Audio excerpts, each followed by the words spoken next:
WhatsApp guys, welcome back once again. दोस्तों, आज की कहानी जो एक्सप्लेन करने जा रहे हैं वो इस साल की बहुत ही बेहतरीन सर्वाइवल कहानी होने वाली। तो चलिए शुरू करते हैं। साउथ अफ्रीका का एक छोटा सा कबीला जहाँ पर हम एंड्रयू नाम के आदमी को देखते हैं, जो पेशे से एक डॉक्टर और फादर दोनों है। पर आज वो बहुत ही ज्यादा निराश है क्योंकि वो एक छोटे बच्चे की जान बचा नहीं पाए।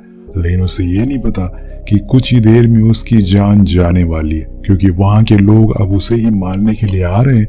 उन्हें पता लग गया है कि एंड्रयू एक क्रिश्चियन है और उसकी वाइफ भी, इसीलिए वो फौरन जूलिया के पास जाता और उससे कहता है कि मुझे एक बंदे ने बताया है कि कबीले के लोग हमें ढूंढ रहे हैं। यहाँ तक वो पहुंचने वाले हैं और उस समय जूलिया बच्चों को पढ़ा रही होती है। वो उन सभी चीजों को छोड़ छाड़ कर वहां से भागना शुरू करते हैं क्योंकि उन्हें अपनी जान सबसे ज्यादा प्यारी है। दरअसल अभी तक किसी को पता नहीं था इनके धर्म के बारे में। न जाने किसने उन लोगों के कान भर दिए, और जब धर्म सर पर चढ़ जाता है तो क्या होता है हम सभी जानते हैं। वेलिसी कबीले से थोड़ी ही दूरी पर एक छोटी सी हवाई पट्टी है जहां पर हम छोटे से प्लेन को खड़ा हुआ देखते हैं, जिसका पायलट ब्रूम है। वो वहां के लोगों से परमिशन मांगता है कि कैसी भी करके उसे यहाँ से उड़ान भरने दे, उसे परमिशन दे दे। लेकिन वो नहीं मानते क्योंकि उसके पास सही डॉक्यूमेंट नहीं है और उसका प्लेन भी सही कंडीशन में नहीं है। तो वो इसका भी जुगाड़ निकाल लेता है, उसे रिश्वत दे देता है जिससे कि उसे परमिशन मिल जाती है। तभी उसे ये दोनों मिलते हैं जो कहते हैं कि उन्हें भी उसके साथ ले चले। पर ब्लूम उनकी मजबूरी का फायदा उठाते हुए बताता है कि वो उनसे डबल पैसे लेगा और उन्हें अपना जितना भी सामान है यही सब छोड़ना होगा।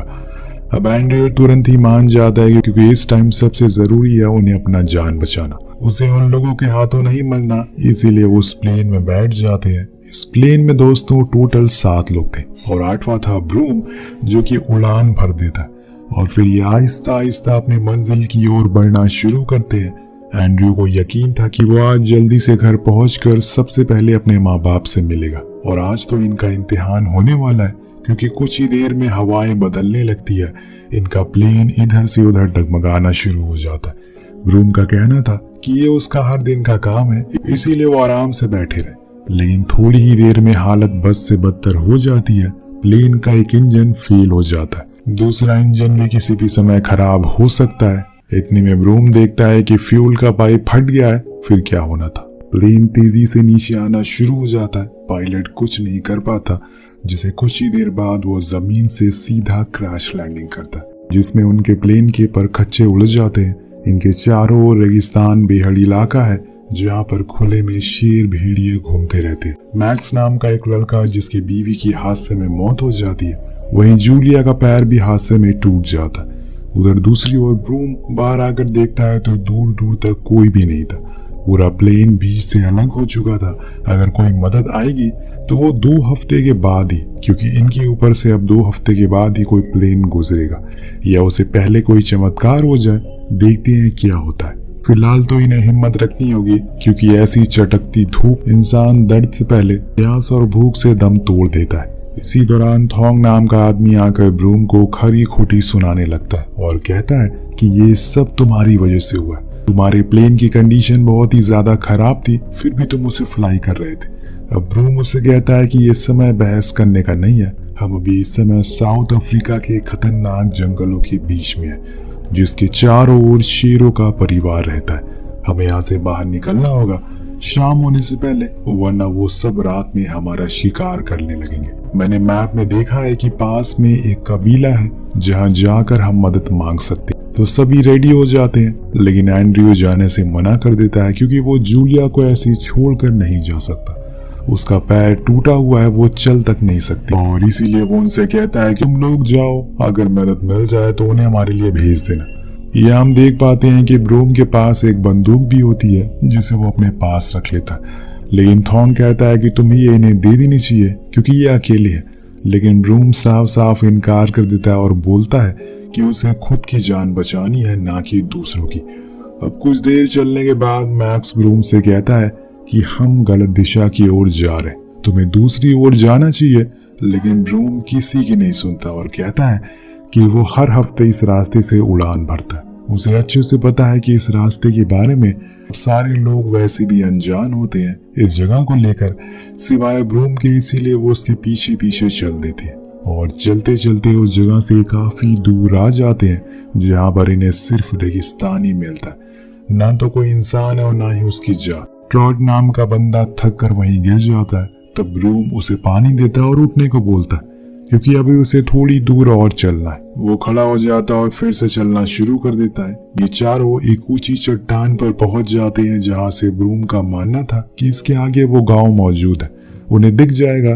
पर दोस्तों जब वो वहां पहुंचते हैं तो सिर्फ उन्हें अपने सामने ना खत्म होने वाला रेगिस्तान ही दिखाई देता है, कुछ भी नहीं, जिसको देखकर सभी मायूस हो जाते हैं। पर मैक्स तो ब्रूम के ऊपर ही गुस्से के मारे चढ़ जाता है। वो बार बार उससे यही बात कहता है कि तुमने हमें गलत रास्ता दिखाया, मैंने बोला था कि हम गलत रास्ते की ओर जा रहे हैं। अब बात इतनी बढ़ जाती है कि वो उसकी बंदूक निकाल लेता और फिर उसकी ओर तान कर कहता है, मन तो मेरा भी अभी यही कह रहा है कि तुम्हें शूट कर दूं। पर थॉन्ग उसे शांत करता और कहता है कि अगर हम ऐसे ही लड़ते रहे तो जल्दी हमें प्यास लग जाएगी और हम थक भी जाएंगे, इसीलिए जल्दी से हमें उस प्लेन के पास पहुंचना होगा। दिन कल हम दूसरी दिशा की ओर बढ़ेंगे। वहीं दूसरी ओर हम एंड्रयू को देखते हैं जो जूलिया के पास बैठा हुआ उसकी रक्षा कर रहा था, लेकिन उसे अपने पास कुछ महसूस होता है। दरअसल कुछ शेर जिन्हें खून की स्मेल आ गई थी वो उनसे थोड़ी ही दूरी पर मौजूद थे। इसी दौरान जूलिया उससे कहती है कि वो उससे बहुत प्यार करती है। वो जब घर पहुंच जाएंगे तो एक बच्चे की प्लानिंग करेंगे और एक अच्छी सी फैमिली बनाएंगे। वहीं दूसरी तरफ मैक्स फैसला करता है कि वो आज ही उस दिशा की ओर जाएगा, लेकिन कोई उसकी बात नहीं सुनता क्योंकि अंधेरा होने वाला है और वो नहीं मानने वाला था, इसीलिए वो बंदूक लिए अकेले ही चल देता है उस दिशा की ओर और अपनी मौत की दावत देने के लिए। अब ये तीनों अकेले ही बचे हैं, इसीलिए वापस लौटने लगते हैं, लेकिन अब इनके अंदर और ताकत नहीं बची चलने की, इसीलिए ये थक कर वहीं गिर जाते हैं। पर ब्रूम उन्हें दिखाता है कि देखो थोड़ी ही दूर रह गया है, जिससे कि वो फिर से खड़े हो जाते हैं। लेकिन जब वो वहां पहुंचते हैं तो उन्हें चारों ओर खून और सिर्फ पंजों के निशान दिखते हैं। वहां एंड्रयू और जूलिया भी मौजूद नहीं थे। ऐसा लग रहा था कि किसी को बेरहमी से मारा गया। ब्रूम वहीं चारों ओर देखने लगता है कि एक्चुअल में यहाँ हुआ क्या। तभी पीछे से उसके ऊपर हमला होता है जो किसी और ने नहीं बल्कि एंड्रयू ने किया था। वो उसे चीख चीख कर कहता है कि तुम्हारी वजह से मेरी बीवी की जान चली गई, उसे शेर अपने साथ ले गए, अगर तुमने बंदूक दे दी होती तो मैं उसे बचा सकता था। अब वो उसे मानने वाला होता है कि इतने में थॉन्ग फ्लेयर चलाकर उन दोनों को अलग करता है, जिसे कुछ देर तो किसी से बात नहीं करता। पर फिर ब्रूम थॉन्ग के पास आकर उसे बताता है कि उसके पास प्लेन का कैबिन है जो कि लॉक्ड हो सकता है, लेकिन उसमें सिर्फ 3 ही लोग आ सकते हैं। अब आज की रात किसी को तो बाहर ही गुजारनी होगी। और वो इस बात को लेकर एंड्रयू के पास जाता है, पर वो तो उल्टा ब्रूम को सुनाने लगता है। दरअसल उसका कहना था कि ब्रूम जानवरों की सींगों की तस्करी करता है, इसीलिए उसके प्लेन में लोड ज्यादा हो गया और कहीं जगह छेद भी हो गया और इसी वजह से उसका प्लेन क्रैश हुआ और वो लोग यहाँ फंस गए। लेकिन थॉन्ग उसे समझाता है कि ऐसा कुछ भी नहीं है, इंजन खराब हो गया था इसीलिए ये सब हुआ। इस चीज के बाद वो लोग टॉस करते हैं जिससे कि डिसाइड हो सके कि कौन आज बाहर सोएगा। अब सिक्का उछलता है और बारी होती है ट्रॉट की, जो कि बहुत ही ज्यादा डर रहा था। तो एंड्रयू उसे अपना लॉकेट देता है और कहता है कि अब बस गॉड को याद करना, वो तुम्हें कुछ भी होने नहीं देगा। जिसके बाद वो तीनों खुद को कॉकपिट में एडजस्ट कर लेते हैं और गेट को बंद कर देते हैं। उन्होंने ट्रॉट को समझाया कि आग को बुझने मत देना, उसे जलाए रखना, जिससे कोई भी जानवर तुम्हारी ओर नहीं आएगा। तो वो ऐसा ही करता और पूरी रात वहीं बैठा रहता। उधर देर रात इन्हें गोलियों की आवाज सुनाई देती है। दरअसल मैक्स अभी भी चले ही जा रहा है। इतने में मैक्स शूट करना शुरू कर देता है, जिससे कि शेर भड़क जाते हैं और उसे कच्चा ही खा जाते हैं। इधर कुछ समय बीत जाने के बाद एंड्रयू को टॉयलेट आता है, जिसे करने के लिए वो बाहर जाता है, पर उसे ये खबर नहीं लगती कि उसके पीछे पीछे एक कोबरा उनके कॉकपिट में घुस गया है। वो बाहर आकर ट्रॉट को भी जागने को कहता है और फिर अंदर जाता है, लेकिन कुछ ही देर बाद उसकी आंख लग जाती है। यहाँ एक गलती हो जाती है। वो आग बुझ जाती है और फिर क्या था, वो सभी शेर एक साथ उस पर हमला करते हैं। उसकी चीखें इन्हें सुनाई तो दे रही थी, लेकिन किसी की भी हिम्मत नहीं होती कि बाहर आकर उसकी जान बचा ले। और इतने में गलती से थॉन्ग से गेट खुल जाता है और वो देखता है कि वही सभी शेर एक साथ मिलकर ट्रॉट को खा रहे। और एक शेर इन्हें देख भी लेता है, पर इतने में वो गेट को बंद कर देते हैं। लेकिन यहाँ इनके लिए एक और मुसीबत इंतजार कर रही थी। वो सांप तो आपको याद ही होगा, जी हाँ, वही सांप जिसने अब टॉम को काट लिया है। पर समय रहते ही ब्रूम उसके पैर पर चाकू मारकर उस जहर को शरीर में फैलने से रोक देता है और उस सांप को भी मार देता है, जिससे सभी की जान बच जाती है और थॉम भी उस जैसे तैसे भयानक रात कट जाती है। अब सुबह का सूरज निकलता है। सबसे पहले एंड्रयू बाहर जाता है और चुपचाप जाकर पेड़ के सहारे बैठ जाता है। बाहर हम देख पाते हैं कि पूरे प्लेन के पास खून ही खून मौजूद था। तब ब्रूम उसके पास आकर उसे बताता है कि हमें जल्दी यहाँ से निकलना होगा, क्योंकि वो किसी भी समय दोबारा आ सकते हैं और बिना खाना और पानी के इतने दिन हम कैसे सरवाइव कर सकते हैं। लेकिन दोस्तों, एंड्रयू अब थक चुका है। वो कहीं भी जाने को मना कर देता है। उसकी तो पूरी दुनिया ही खत्म हो गई थी, एक जूलिया ही थी, पर अब वो भी नहीं रही। ब्रूम ज्यादा जिद नहीं करता और फिर थॉन्ग को प्लेन से बाहर लेकर आता है। उसका एक पैर सुन्न हो चुका था, इसीलिए वो उसे एक लकड़ी देता है जिसके सहारे वो लोग वहां से जाने लगते हैं। लेकिन तभी उनके साथ चमत्कार होता है। दूर से उन्हें आती हुई एक कार दिखती है, जिसे देखकर ब्रूम एंड्रयू को आवाज लगाता है और कहता है कि हमारी जान बच गई। लेकिन जब वो करीब आते हैं तो देखते हैं कि वो तो असल में उसी कबीले के लोग हैं जो एंड्रयू को ढूंढ रहे थे। वो पास आते ही उसे पकड़ लेते हैं और उसे बहुत बुरा भला कहना शुरू कर देते। थॉम उनके ही कबीले का था, इसीलिए वो उसे अपनी भाषा में समझाने की कोशिश करता, पर वो किसी की नहीं सुनते और एंड्रयू से कहते हैं कि तुम लोग यहाँ पर आकर हमारे ही लैंड पर चोरी करते हो। पर यह सब कम था कि तभी उनकी नजर उस तस्करी वाले सींगों पर पड़ जाती है, जिससे वो और भी ज्यादा गुस्से में आते। और अब तो वो एंड्रयू को शूट ही करने वाले होते हैं कि तभी ब्रूम कहता है कि अब मैं इसकी तस्करी करता हूँ। थॉन्ग इन लोगों को समझाता है कि हमारा प्लेन क्रैश हो गया, हम कुछ नहीं जानते, पर मैं जानता हूँ कि ये तुम्हारा लैंड है और मैं भी इसी लैंड का हूँ। इससे आगे वो कुछ और बोल पाता कि इतने में वो आदिवासी उसे गोली मार देता है, जिससे सभी लोग शॉक हो जाते।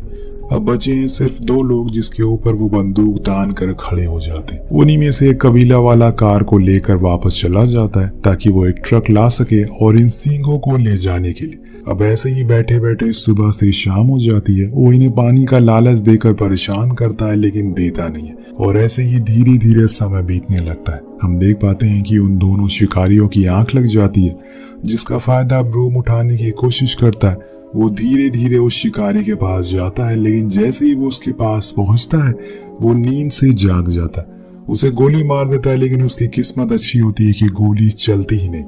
इसी का फायदा उसका दूसरा साथी उठाता है, लेकिन इतने में पीछे से एंड्रयू आ जाता है और उसकी ही बंदूक से उसे मार डालता है। लेकिन उसे मारते हुए वो रोना शुरू कर देता है, क्योंकि वो तो एक डॉक्टर है। उसका काम है लोगों को बचाना, ना कि उनकी जान लेना। और आज उसके हाथों बहुत बड़ा पाप हो गया। पर ब्रूम उसे समझाता है कि हमारे पास कोई और ऑप्शन नहीं था, या तो हम खुद की जान बचाते या फिर इनकी। वो एंड्रयू से कहता है कि हमें आगे चलना चाहिए, वो लोग किसी भी समय यहाँ पर आते ही होंगे और उन्होंने अगर अपने लोगों को मरा हुआ देखा तो हमारी तो खैर नहीं है। लेकिन एंड्रयू की हालत अब ठीक नहीं है, वो कहीं भी जाने से मना करता, पर ब्रूम नहीं मानता उसके कंधे से कंधा मिलाकर वहां से आगे की ओर बढ़ने लगता। एंड्रयू का पैर जख्मी था, उसमें गोली लगी थी, इसीलिए वो थोड़ी ही दूर जाने के बाद गिर जाता। तब ब्रूम उससे कहता है कि वो सामने देखो, उस चट्टान तक तुम्हें जाना है, वहां पर कोई भी शेर नहीं आ सकते, मैं तुम्हें वहीं छोड़ दूंगा, फिर मदद लाने के लिए उस गांव की ओर निकल जाऊंगा।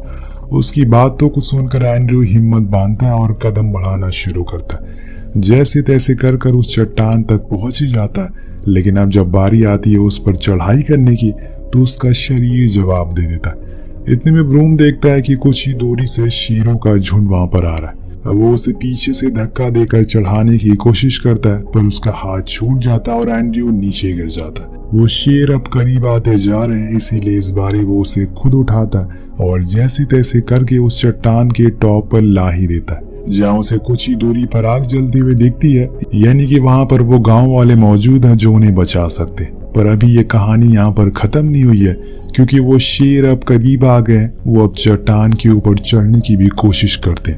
उन्हें ये दोनों दिख तो नहीं रहते क्योंकि ये छुपे हुए थे, लेकिन उन्हें बस खून की स्मेल आ रही थी। तभी ब्रूम को लगता है कि वो कुछ ही देर में चले जाएंगे, पर ऐसा होता नहीं है। जिसके बाद एक बहुत ही कठोर फैसला लेता है। वो एंड्रयू से कहता है कि तुमने मेरी वजह से अपनी बीवी को खो दिया जो तुम्हारे लिए सब कुछ थी। उस दिन मेरी वजह से उस बच्चे की जान भी चली गई जिसका तुम इलाज कर रहे थे, क्योंकि मैंने तस्करी के चक्कर में टाइम पर सप्लाईज डिलीवरी नहीं की। मुझे जीने का कोई हक नहीं है, मुझे अपने पापों का प्रायश्चित करना होगा। वो कहता है कि देखो कुछ ही दूरी पर गांव है, मैं इन शेरों का ध्यान भटकाऊंगा और तुम वहां पर चले जाना। वहां ब्रूम उसे मना करता है ऐसा करने के लिए, लेकिन वो नहीं मानता और शेरों के आगे भागना शुरू करता है। वो जोर जोर से चिल्लाता है जिससे कि वो उसके पीछे पड़ जाते हैं और कुछ ही देर में उसे पकड़कर कच्चा ही खा जाते हैं। उसकी चीखें एंड्रयू सुन तो रहा था, लेकिन वो उसकी ओर देखता नहीं, क्योंकि वो मंजर बहुत ही ज्यादा दर्दनाक होता है। अब बात के मुताबिक एंड्रयू वहां से जाने लगता है, पर उसके पैर में तो गोली लगी है जिसकी वजह से वो ज्यादा दूर नहीं जा पाता, वहीं गिर जाता है। शायद उसे पता चल चुका था कि अब उसकी मौत तय है, क्योंकि तभी वहां पर कुछ भेड़िए भी आ जाते हैं। लेकिन एंड्रयू को ब्रूम की कुर्बानी याद आती है, वो उसे इतनी आसानी से जाया तो नहीं होने देगा, इसीलिए वो एक लकड़ी से उन्हें भगाने की कोशिश करता है और इतने में जोर की बिजली कड़कती है जिससे कि वो सभी भाग जाते। अगले ही पल एक चमत्कार होता है, इस बीहड़ रेगिस्तान में बारिश होना शुरू हो जाती, पर अभी भी एंड्रयू चल नहीं पा रहा था। कुछ ही देर होश में रहने के बाद वो वहीं बीच में ही गिर जाता है। उसे सपना आता है कि उसकी वाइफ उसके सामने खड़ी है और उससे कह रही है कि बस थोड़ी देर और वो बेहोश हो जाता है। और जब दोबारा बारिश रुकती है तो उसी गांव के लोग पानी को इकट्ठा करने के लिए सो रहे थे। उसे एंड्रयू गिरा हुआ मिलता है जिससे कि वो बचा लेते हैं और अपने साथ गांव ले जाते हैं। वेल इसी के साथ ये कहानी यहीं खत्म हो जाती है। वेल दोस्तों, इस कहानी पर एम करते हैं 400 कमेंट का और 3000 लाइक का, जिसे पूरा जरूर करिएगा, जिसके बाद हम एक और सर्वाइवल स्टोरी लेकर आएंगे। इसी के साथ ये कहानी यहीं खत्म हो जाती है। मिलते हैं अगली वीडियो में। Peace out.